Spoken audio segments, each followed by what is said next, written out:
राजदरबार की कहानी, सिंहासन का सच, भाग 1। गूंजता सिंहासन। बहुत समय पहले की बात है। भारतवर्ष के मध्य भाग में एक राज्य था, कंचनगढ़। यह राज्य अपनी समृद्धि, सुंदरता और न्यायप्रिय राजा के लिए प्रसिद्ध था। राजा का नाम था वीरेंद्र सिंह और उनकी एक विशेषता थी, वह हर सप्ताह अपने राजदरबार में आम लोगों की समस्याएं स्वयं सुनते थे। राजदरबार बहुत भव्य था। संगमरमर के खंभे, दीवारों पर हाथ से बनी चित्रकारी और मध्य में रखा हुआ स्वर्ण सिंहासन, जो न सिर्फ शक्ति का प्रतीक था, बल्कि उसमें एक रहस्य भी छुपा था, जिसे सिर्फ राजा जानते थे। भाग 2। रहस्य की दस्तक। एक दिन दरबार में एक साधु आया। उसके चेहरे पर तेज था, आंखों में गंभीरता।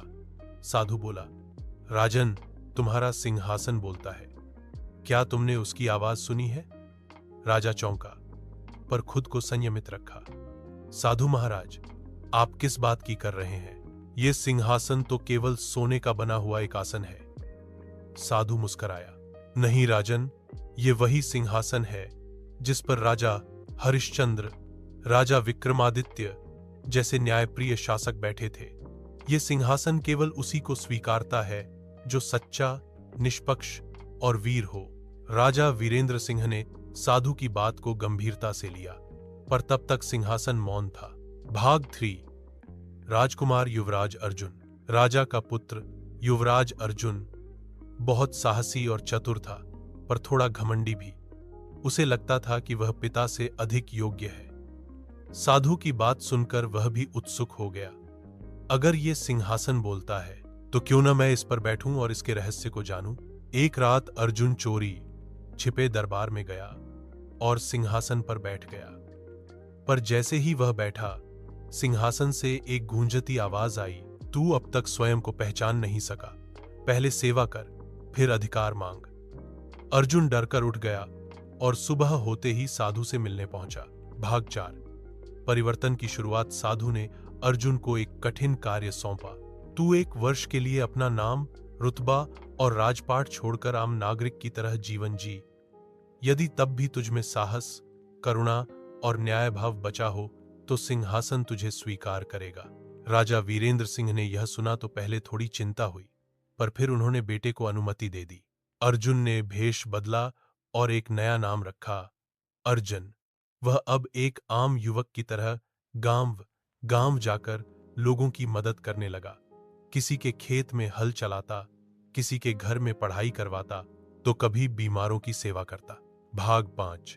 काले सच का सामना। एक दिन अर्जन एक गांव पहुंचा, धवलपुर, जो कंचनगढ़ का ही हिस्सा था। वहां के लोग डरे हुए और उदास थे। पता चला कि गांव का जमींदार, जो खुद को राजा का प्रतिनिधि कहता है, लोगों से जबरदस्ती कर वसूल करता है, लड़कियों को उठा ले जाता है और शिकायत करने पर गांव वालों को जेल में डलवा देता है। अर्जन ने यह सब देखा तो उसका खून खौल उठा। उसने गांव वालों को एकत्र किया, रातों रात योजना बनाई और एक दिन जमींदार के घर जाकर उसे रंगे हाथों पकड़ा। गांव वालों की मदद से उसने उसे बेनकाब किया और खुद ही उसे राजधानी की जेल में ले जाकर सौंपा। भाग 6। सिंहासन की गूंज। 1 साल पूरा हुआ। अर्जुन अब वापस राजधानी लौट आया। वह पहले जैसा नहीं रहा। अब उसमें घमंड की जगह अनुभव, सहानुभूति और नेतृत्व का आत्मविश्वास था। राजा वीरेंद्र सिंह ने दरबार बुलाया और पूरे राज्य के सामने घोषणा की, आज से युवराज अर्जुन को मेरा उत्तराधिकारी घोषित किया जाता है। वह इस सिंहासन पर बैठेगा। जैसे ही अर्जुन सिंहासन पर बैठा, सबकी आंखें उसकी ओर थीं और तभी सिंहासन गूंजा, स्वागत है अर्जुन। अब तू अर्जुन से अर्जुन बना है। अब तू बैठ सकता है, क्योंकि तूने सेवा, न्याय और त्याग का मूल्य समझा है। पूरे दरबार में सन्नाटा छा गया। फिर तालियों की गूंज उठी। राजा मुस्कुराए, साधु ने आंखें बंद कीं और आशीर्वाद दिया। भाग 7। न्याय का नया युग। राजा वीरेंद्र सिंह ने थोड़े ही समय बाद राजपाट युवराज को सौंप दिया। अर्जुन ने अर्जन वाले दिनों की सीख को नहीं भूला। उसने एक नई नीति शुरू की, हर गांव में एक जन दरबार जहां राजा स्वयं जाकर लोगों की समस्याएं सुने।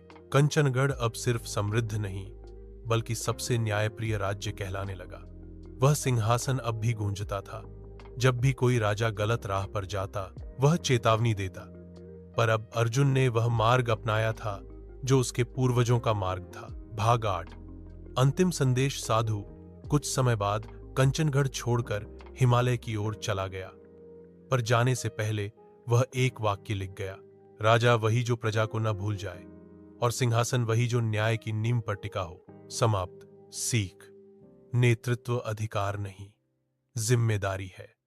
सेवा और न्याय ही किसी राजा की असली पहचान है। घमंड से नहीं, अनुभव और विनम्रता से नेतृत्व बनता है।